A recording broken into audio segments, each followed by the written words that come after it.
Hello everyone. Thanks for joining us for this month's episode of Live from the Trevor Zoo. It's great to welcome you all to the zoo. We reopened to the public on July 13th, and the turnout has been great. In fact, during the past 2 months, more than 11,000 visitors have safely come to the zoo. We've put a number of new safety protocols in place, including mandatory mask wearing for everyone and a reservation system to guarantee social distancing for our visitors.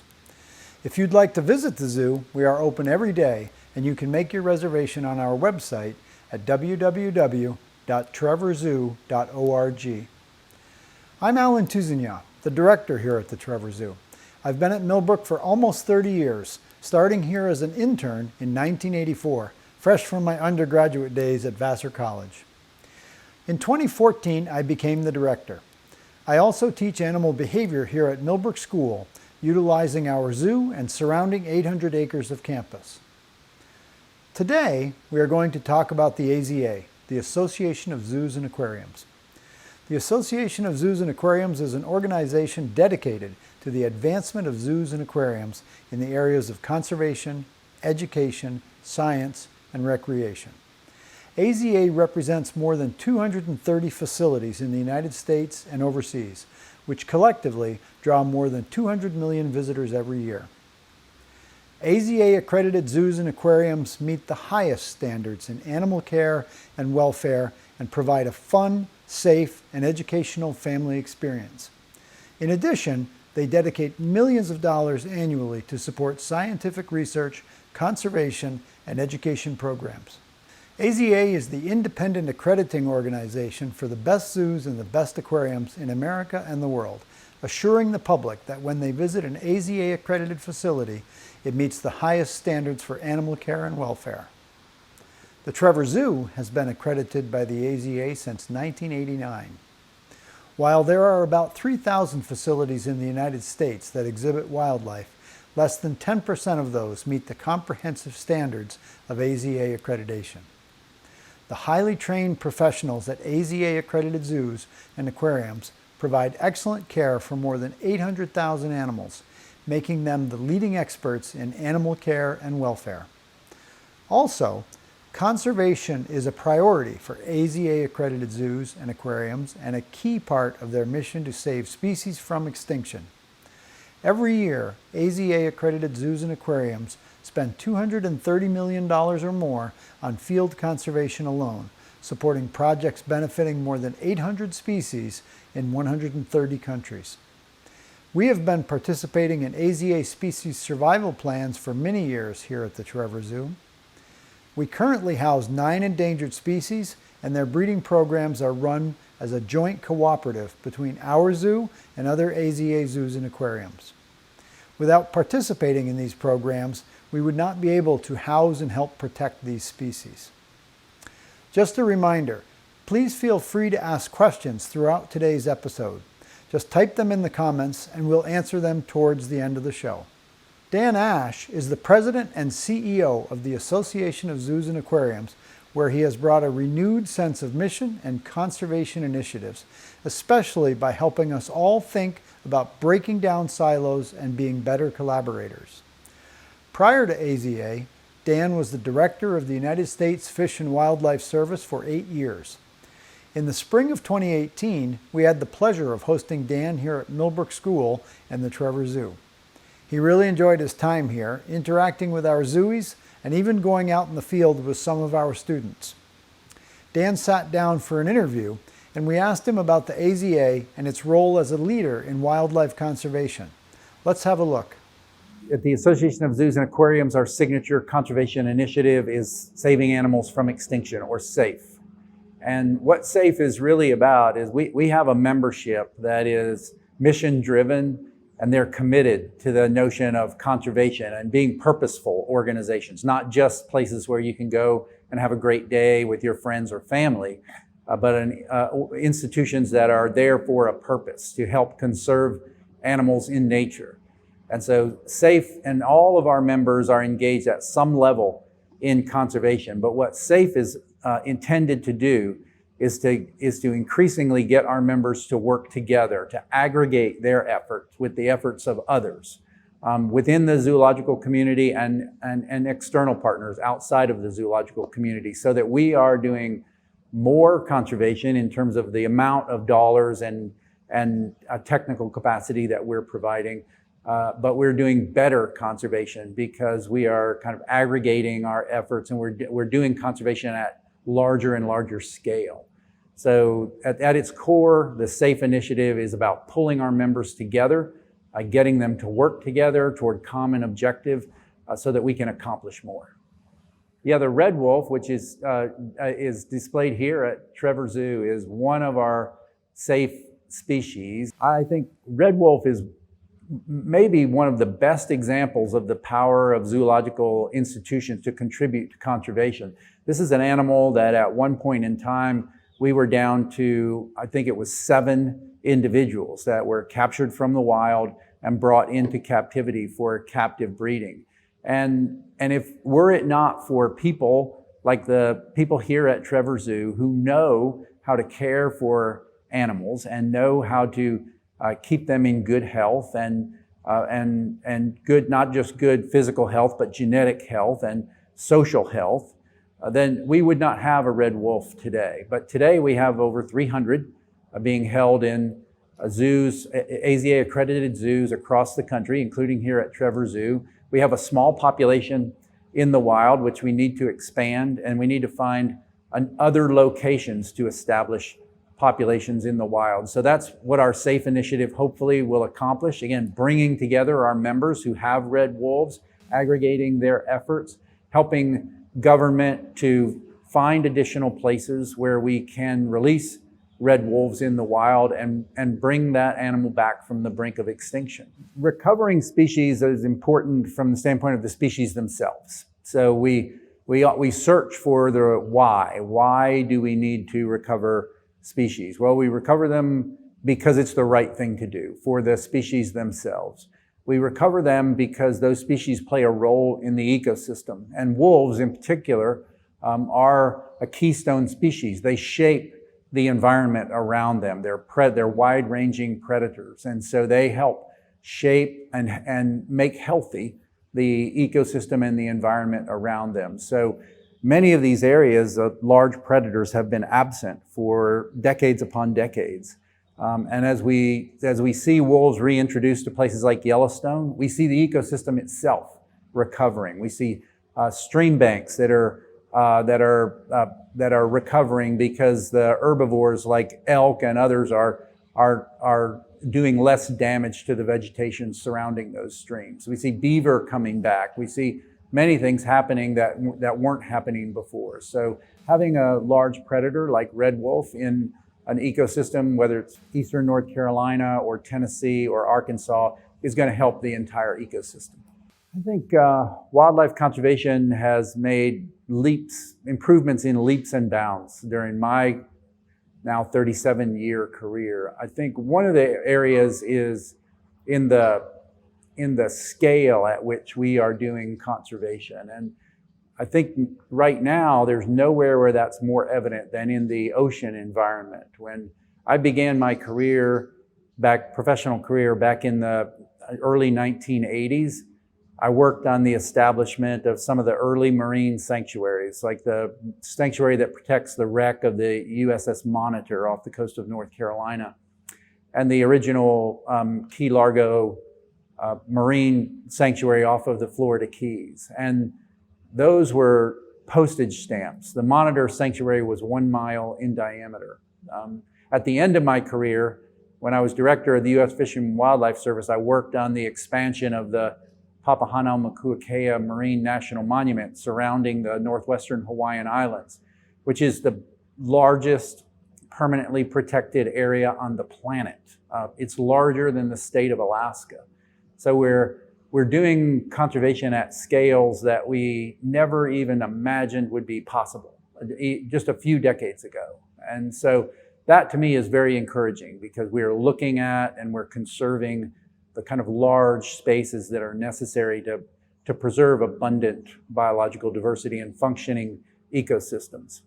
On the downside, I would say increasing skepticism about government and about government service, and decline in confidence in institutions like the United States Fish and Wildlife Service or the U.S. Environmental Protection Agency. I think so that is something that we need to change. We need to kind of rebuild that confidence, public confidence in great institutions, because we're at a point in time where we need great institutions and we need the public to believe in them.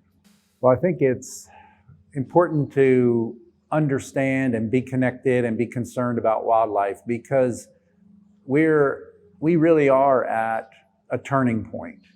We share the planet today with 7.5 billion other human beings.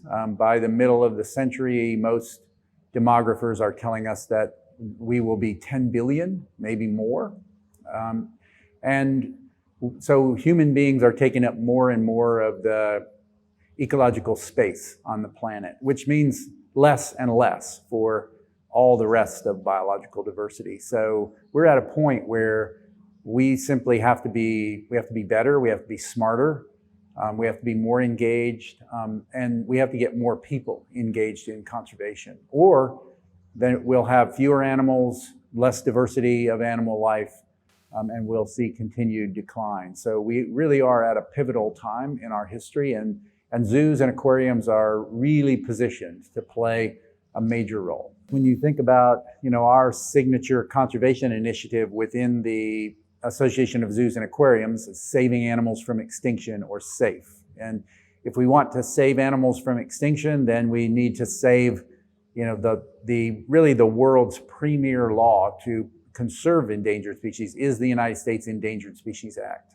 And so what we need to be doing as a community is working to strengthen that law, to support that law, because it's important not only for what it does here in the United States for animals like the bald eagle or the American bison or the American burying beetle, but it's important because of what it says to the world. And the United States has been a global leader in species conservation, largely because the Endangered Species Act is the world's gold standard. And people look to the United States for leadership. And right now what the world is seeing is the United States seemingly kind of stepping backward from that commitment versus kind of projecting more powerful leadership at a time when we need more powerful leadership on species conservation. So my hope that accredited zoos and aquariums will become a big voice for the conservation of species and the protection of laws like the Endangered Species Act that really are the fabric of what we do to save animals from extinction. I would say, follow your dream.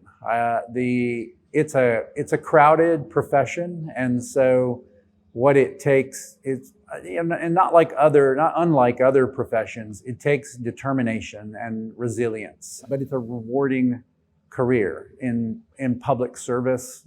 Is you have the opportunity to really shape important things and accomplish things that you'll be proud of for the rest of your life. So my main point is to tell them if it's your dream to work with wildlife and in the field of wildlife conservation, be determined, be resilient, be daring, meet people, network. It's important to understand people. And as wildlife professionals, a lot of people get into the profession because they want to be away from people. But I think it's important to be a part of a larger profession. So I would say be engaged, be determined, be a part of something bigger than yourself, and don't be too cautious. The future, what does the future hold? I mean, the future is always difficult to predict, but I think what I see in the future for AZA and AZA's accredited members is increasing relevance in terms of building a conservation-minded citizenry for the future. When you think more than 200 million people are voluntarily coming through the gates of AZA member institutions, that we have an audience that no one else has. At a time when people are living increasingly in big cities, They're spending less and less time in the outdoors. They're more and more disconnected from nature than they ever have been before. Our aquariums and zoos offer an opportunity for connection. And that connection, I think, is an incredibly valuable resource as we think about building a conservation-minded citizenry for the future. So I see increasing relevance for AZA member institutions, and I see great opportunity for our members to work with others to help ensure a bright future for wildlife in nature. For many years, we have been attending the annual AZA Conference, which normally is held in September at a city with a large zoo. The conference is an opportunity for thousands of zoo and aquarium professionals to gather and share their knowledge and resources. It's also a great chance for us to visit with old friends and our former colleagues, including former zooies who are now zoo professionals. For the past 4 years, we have actually been able to bring our head student curators with us to the conference. This is quite an opportunity for our students because the conference is generally only open to zoo professionals. Both Millbrook School and the AZA made special accommodations so that our student curators could attend. For the first time ever, the annual conference this year was a virtual event. During 5 days of online offerings and interactive events, we gathered to learn and find inspiration from colleagues, service providers, and new connections. We asked Dan Ashe if he could take a few moments to meet with our student curators and our staff who attended the conference this year. Let's have a look at that chat. Let me get started. First of all, just to thank you all for making time for this. Dan, from the bottom of our hearts, we especially want to thank you. We know that on top of everything you're also doing, you just got off putting on a huge virtual conference that had to be challenging, to say the least. So thank you very much for joining us. Hi, I'm Amber. I'm Amber Hatfield. I was working at the Trevor Zoo since I was 14, so I'm really enjoying it so far. Hello, I am Peter Lyon. I have been working at the Trevor Zoo since my sophomore year. Hi, I'm Justin, and I've been working at the Trevor Zoo since freshman year. I am Kylene Depew. I'm the animal care coordinator at the Trevor Zoo, and I've been working there since 2011. What I would love for you guys to do is just tell us a little bit, well, actually tell Mr. Ashe a little bit about your thoughts about the conference. You were all there and attended a variety of different sessions. I'll certainly get us started off by saying that I again think it was a monumental task to put this on. And although it's not the same as being there, we felt very connected in every session that we sat in on. So let's break it up this time, and we'll start with Peter first. All right, so I would say that my favorite moment from the conference was actually hearing, hearing the opening general sessions, and my favorite was actually on Monday and Tuesday, actually, because I just wanted to, and this is my first time attending the conference, so I just wanted to dive right into it and sort of get like a jumpstart feeling. And I think what really got to me was like sort of understand like, wow, like we're dealing with a pandemic right now. And at the same time, 2020 has been a very, sorry for my language, but it's been quite a year. Yeah. So, but basically I thought it was really awesome and sort of enjoyable. My mind's acting like nuts and bolts right now, so I'm trying to process everything, but Monday and Tuesday especially were my favorite days. I really liked the conference. This is also my first year, and I thought it was really cool. I definitely did enjoy Dr. Plotkin's general session about how we should help conserve the Amazon because it does contain answers to what we're looking for in life. I also did really enjoy some of the roundtables and the live project posters.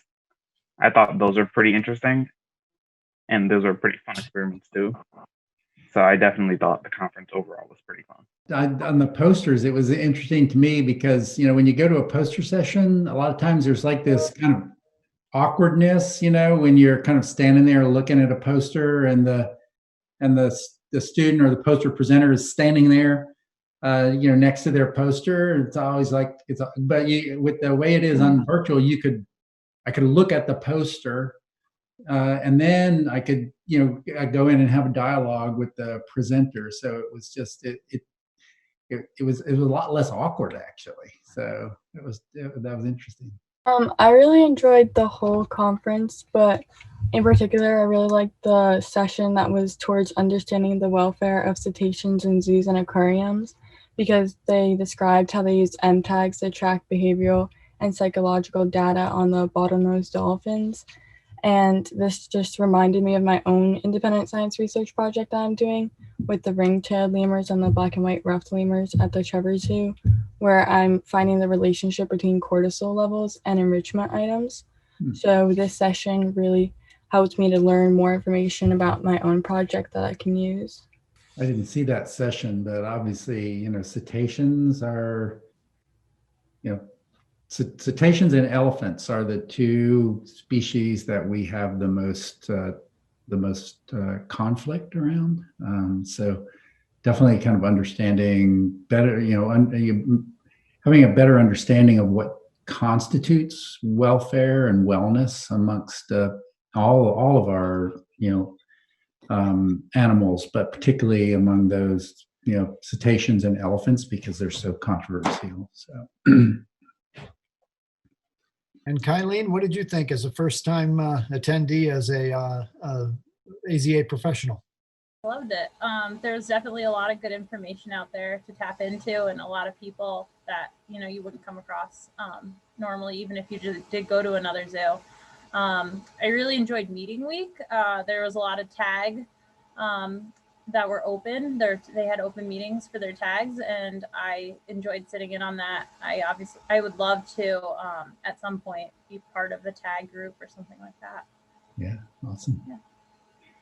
Yeah, the meeting week was great because normally it's all packed into one conference, and so having the luxury of kind of splitting that out, meant that it was just a lot more relaxed. People could go to things that they don't have a chance to go to otherwise, and meet people virtually that they don't necessarily have an opportunity to meet. So that that was also a big benefit of doing it virtually, I think. And we were able to allow offer that without registration. So we're finding that a lot of people took advantage of that, and participated in meeting week, even though they didn't have the opportunity to pay for the registration and participate in conference.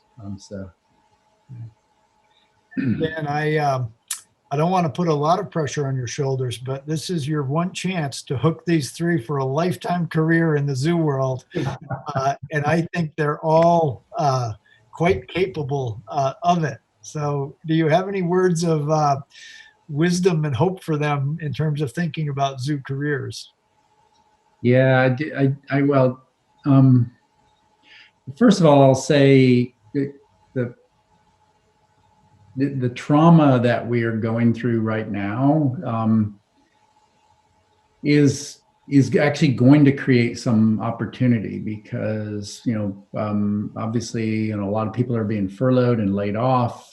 People are changing careers. I personally know dozens of people who have been furloughed or laid off, and many of them are going to change careers, right? And so that is going to create space in the community. And so, and like everything else, right, it'll all settle out, but what it'll do is it'll create opportunity at the entry level, really, within the community. So I think in the next 12 to 24 months, I think there will be actually a lot of opportunity within the AZA community, and it's a great community to be a part of. I've been in conservation my whole career, going on 40 years now, and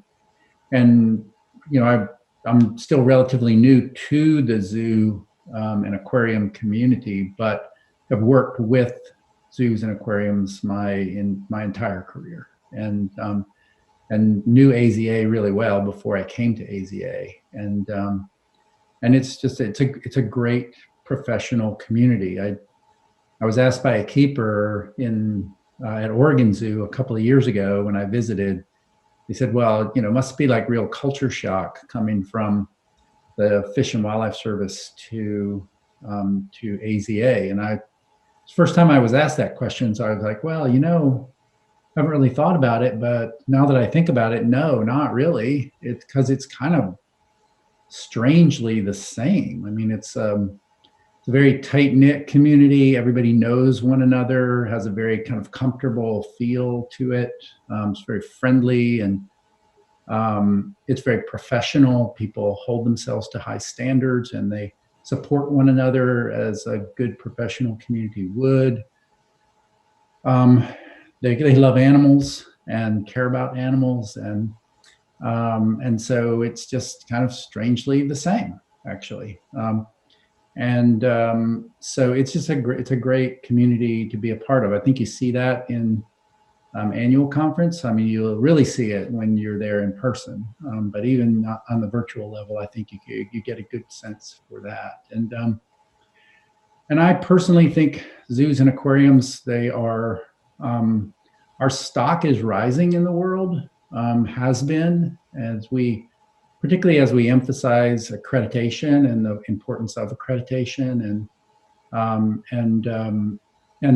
the fact that we're committed to animal care and welfare, and we're committed to the conservation of wildlife and wild places. And so I think the stock of aquarium and accredited aquarium and zoo continues to rise, and it's never been more important because of the conservation work that we do, for sure, but because of the kind of access to audience that our members have that nobody else has. The opportunity, more than 200 million visitors a year and growing, and nobody has that kind of audience in the conservation environment space. And so I think the proposition of zoo and aquarium is important today, and it's going to be more important in the future, because we need people that care about animals and wildlife, and unfortunately we're becoming more urban centered and centric, and we spend less and less time in the outdoors, and that's going to continue. There's nothing that says that trend is going to abate. And so zoos and aquariums offer that opportunity for people to make connections to animals that they don't have the opportunity to make in their day-to-day lives. And so increasingly going to be important propositions. So it's a great place to be. And it presents a lot of potential in the future. So, yeah. Well, I can tell you that you'll remember Mac and also Amber's sister Tiffany. Oh. They're both working hard away at college in trying to follow the words you just said, thinking about careers at the very least in conservation. I'm not sure whether they'll immediately end up in a zoo or not, but and I will say there's a little bit of rivalry that now is passing the torch here, because Tiffany's been able to hold it over Amber's head that she's met Dan Ashe, but now Amber has as well, if at least virtually. All right, there you go, Amber. But Jess and I talked a lot with these guys early on as we were planning for the conference, and that sense of community is a lot of what we talked about, and that came through in the virtual. But I certainly hope these folks get to go to an in-person conference, even if I have to yank them out of college next year for a few days to do it. It's so wonderful to be walking down the hall and bumping into somebody that you haven't seen for a year or two, and get right back to where you were talking about some conservation project or another. And what did you think about the Black Voices panel? That was, when I was watching the participation on the general sessions, and the participation ranged anywhere from like low 400 to almost 700, and and the Black Voices panel had the highest attendance of the kind of general sessions. So there was clearly a lot of interest in that conversation. So certainly from our perspective, it it pointed out a lot of good information. As you know, it's a challenge, particularly out where we are in the rural areas. We find it hard to attract some of the qualified candidates that maybe some of the bigger sort of city type zoos can attract. But it's a very important discussion, and hopefully it keeps moving ahead. I was telling Justin that I'd be interested in his perspective, obviously as a student of color, but also as a person who's been in the dialogue, watching the news and the state of the world the last little bit as well. So any thoughts, Justin? Yeah, I definitely agree with what you said, that I do wish there were more like African American students out here. Like this isn't a very large spot for them. Mm-hmm. I definitely appreciate AZA's commitment to helping African Americans to get into like the zoo business. And I also definitely think it would be, like what Dr. T said, it would be a lot easier in urban areas where African Americans tend to be more prevalent. So I definitely feel like we should start efforts there. And then we can kind of broaden our efforts. Yeah. But I would definitely agree with what Dr. T said. Dan, Justin plans to study engineering in school, and so it's my job to convince him that there's a lot of engineering that goes on in AZA zoos, particularly the bigger zoos with the bigger exhibits. Yeah, there's a ton, and I think the future for our members. There's a big part of our future that revolves around sustainability of business operations, and that involves engineering. I'm always impressed. Like when you go to a zoo like Cincinnati, a big zoo, right? And they've been undergoing this complete re-engineering of the whole zoo. They built a stormwater collection system, so every drop of rain that falls on the zoo, including the parking lots, is collected, and they have cistern that that holds the water. And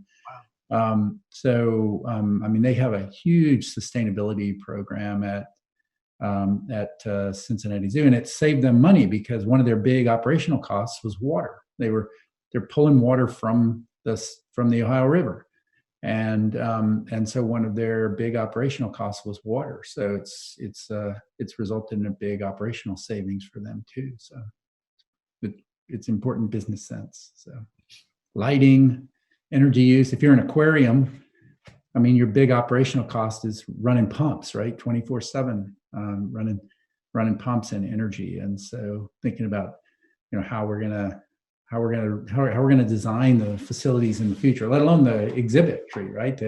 How do you design an exhibit to get the welfare response and natural behaviors out of animals that we want to get? I have a question.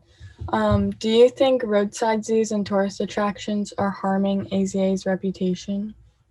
Yes, and I think what we've been trying to do more and more of since I've been at AZA is distinguish ourselves from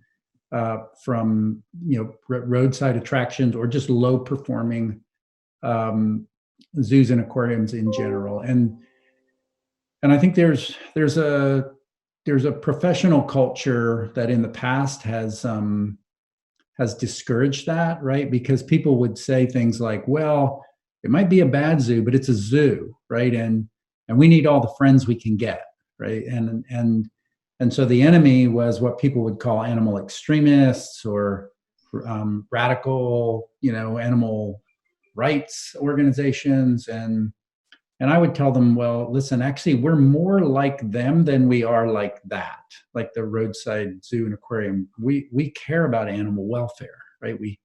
We're passionate about animal welfare. And so what we should really do is align ourselves more with that. We don't have to align ourselves with animal rights, but animal rights is a pretty extreme part of that spectrum. And so yes, they're a big problem for us, and we need to do a much better job of calling them out and separating ourselves from those low performers, and telling the public that there's an important distinction here.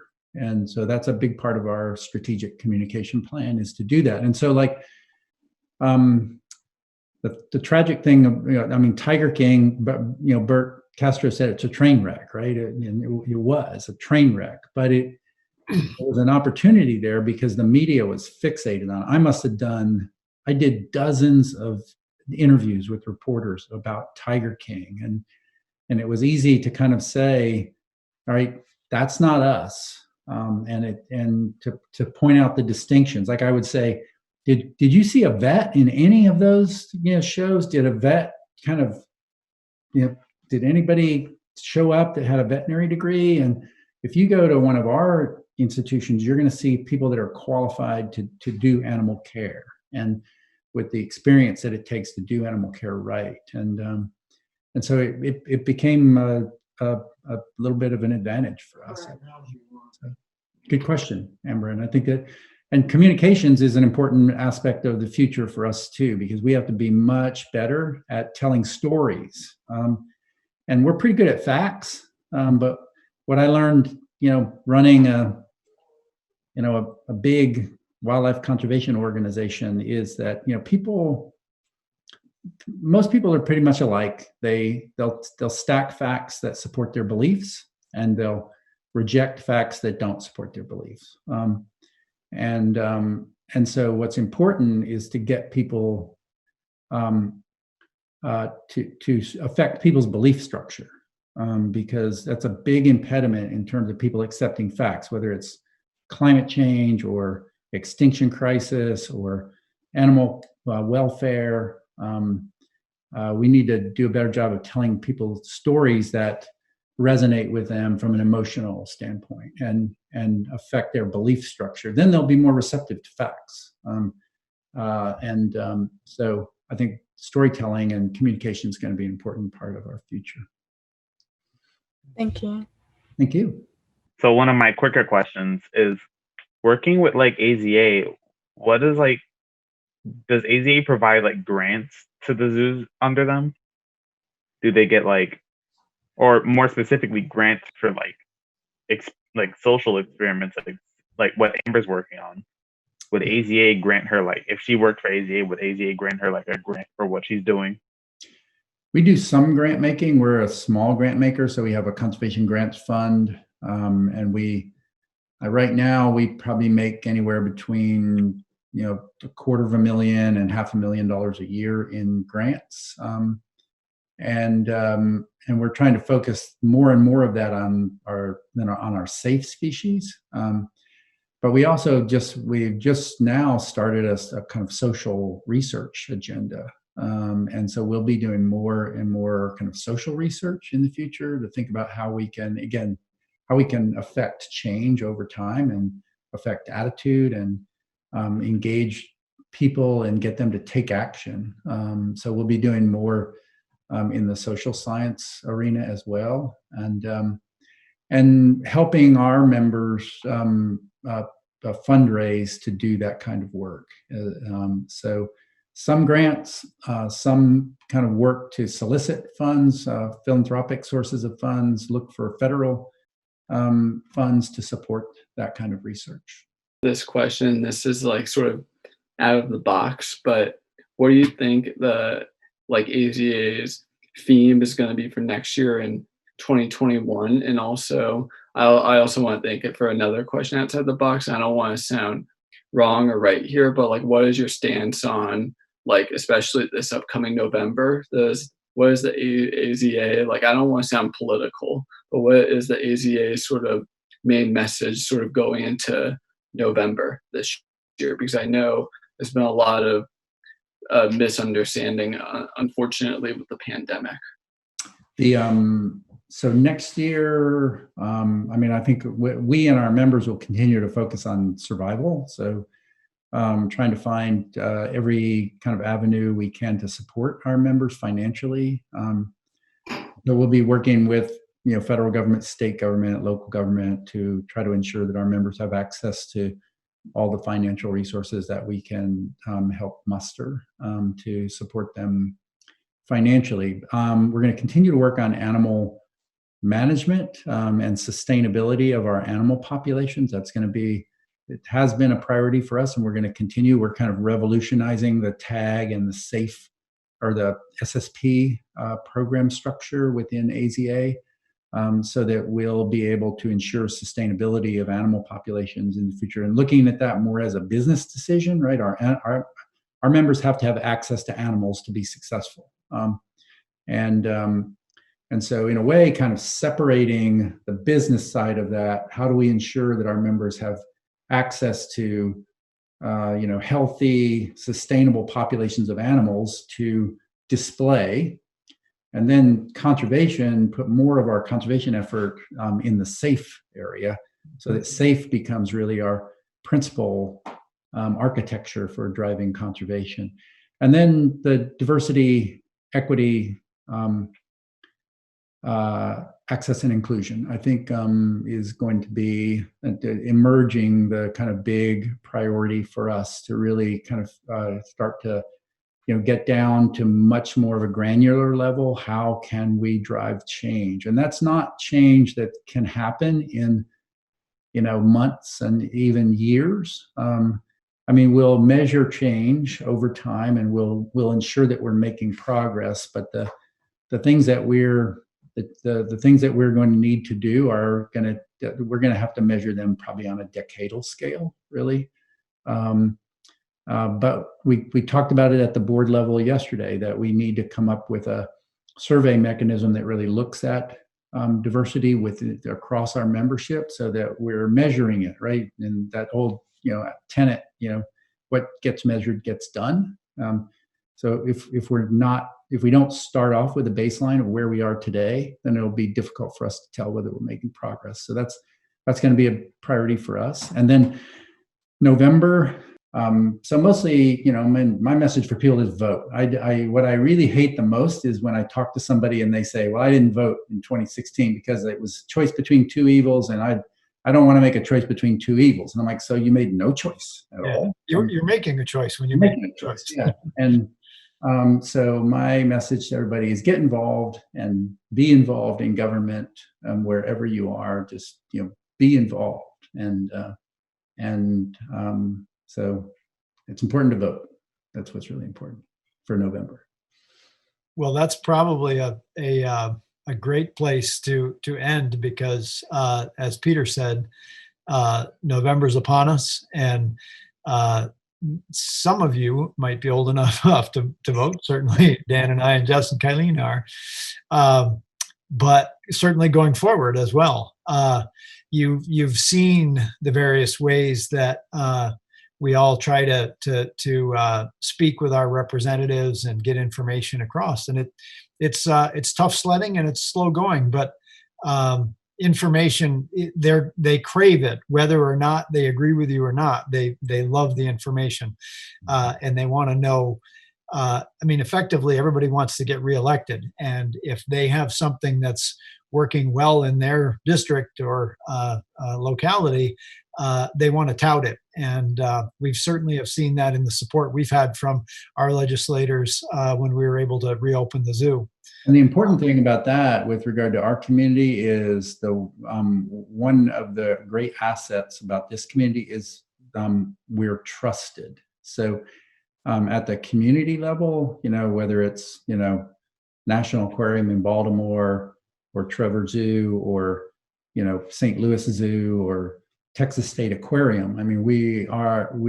Within our communities, our members are highly trusted, and that comes from reputation, and that means everything, right? So I think, going forward in terms of kind of political discourse, not partisan discourse, but political discourse, right? That's just a huge asset. Being trusted, community-based institutions is a gold mine, really. So, thank you all. Great, thank you. And speaking of Baltimore, I hope we all get to shake your hand next year in Baltimore. Yeah, really. Keep hope alive. Exactly. Go ahead. Thanks again to Dan for taking the time, and thanks to our student heads who really took full advantage of this opportunity to speak with Dan this afternoon and also to attend the conference. Okay, let's see if there are any questions, and I'll try to answer them to the best of my ability. If you do have any questions about the AZA or anything else at the zoo, just go ahead and ask in the comment section. I'll actually get started with one question we get all the time, which is what AZA accreditation is all about. And very shortly, AZA accreditation is about setting the standards for high quality animal care and welfare. And all of the accredited zoos go through every 5-year inspection and must live up to those standards every day of every year. It's actually a very, very thorough inspection. I can tell you because I'm very fortunate and happy to be an inspector. And those are volunteer positions, so professionals in the field volunteer to go out and inspect other facilities. And those inspections are some of the most enjoyable experiences as well as laden with responsibility. You learn a lot of things and you get to see what your colleagues are doing. And in general, our AZA zoos are some of the most pristine places I've ever been to. So AZA accreditation is what gives us the ability to say that we are doing everything possible we can to keep these animals in very, very good conditions. It's exciting to be a part of it, and we actually are up for accreditation in 2022. So hopefully you'll get to come see us and learn a little bit more about accreditation right here at the facility. See if there are any other questions. Okay, I don't see any other questions. So if you have enjoyed this episode, I'd like to remind you all that you can view all of our previous episodes at Live from the Trevor Zoo on our YouTube channel, which is at youtube.com/Trevor Zoo Millbrook. And you can also watch our streaming cameras throughout the zoo 24 hours a day at www.millbrook.org/Trevor Zoo Live. Thanks for spending part of your Wednesday with us. If you are in the area, please come visit us in person. It's easy to make a reservation at our website, which is www.trevorzoo.org. We'll be back here live from the Trevor Zoo next month. Looking forward to seeing you. Thanks for watching. Be well and see you soon.